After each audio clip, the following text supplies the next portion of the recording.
Well, Texas jurors are resuming deliberations today on whether the parents of a student accused of killing 10 people in a 2018 school shooting near Houston should be held accountable. The victim's lawsuit seeks to be able to hold the person responsible and his parents financially liable for the shooting at Santa Fe High School, and they're seeking at least $1 million in damages.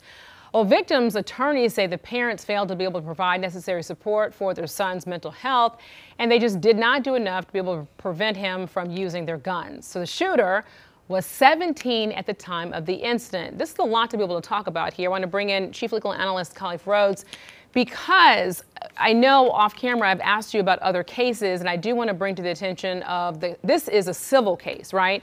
But we've heard of the federal case in Michigan in 2021, the Oxford High School shooting, where they were the first parents to be convicted. So now we're seeing a civil case where now they're not going after just the shooter, but the parents of the shooter. So first, let me get your thoughts about all of this and it being a civil case. It's a lot to unpack here. The first thing I can say is in states where people are trying to increase gun laws and gun access, or limit gun access, I should say, they're trying, novel ideas. You're suing manufacturers, you're suing school districts, you're suing police agencies, and now you're seeing parents being sued, being held liable for the actions of their children. I mean, it's like what I talked about in our last piece about the vicarious liability. A person is normally not vicariously liable for the actions of a person if they're outside their scope, and this situation kind of falls in that case. Even though this is an employer-employee relationship, typically you wouldn't sue a parent for the actions of the child. I mean, in a DWI and in any other type of act, in the homicide act, you wouldn't do that. But now, because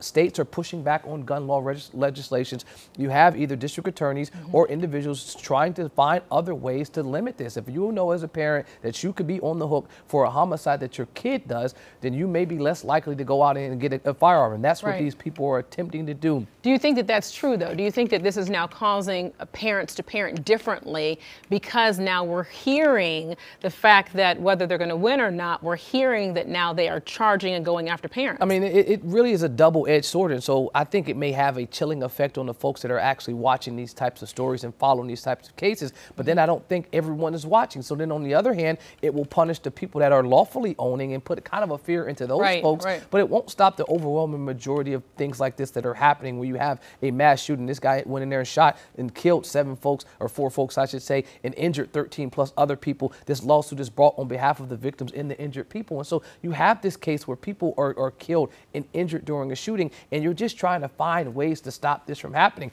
This is just one of the many ways. But if you talk about it, there's 2 kinds of things on this case that you can look at. The parents, I mean, the prosecutors are saying that he had some mental health issues, and that the parents failed to properly secure their firearm. Even if you push that aside, the prosecutor is saying you guys failed to see these issues, that your son was clearly depressed, that he was looking on websites for Nazi material, looking at things about Born to Kill. He got a shirt that stated that on the front of it. And so all of these things were signs that he was going through some type of phase, and that you should have saw it.